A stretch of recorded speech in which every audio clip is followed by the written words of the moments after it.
আসসালামু আলাইকুম আমার ছোট পরিবারের সকল সদস্যকে।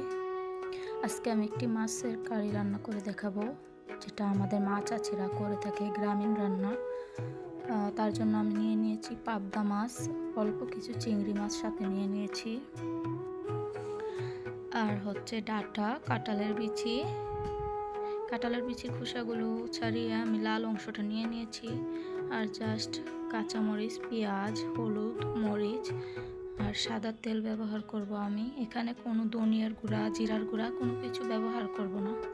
তারপর সব কিছু মিলিয়ে খুব ভালোভাবে মাখিয়ে নিব।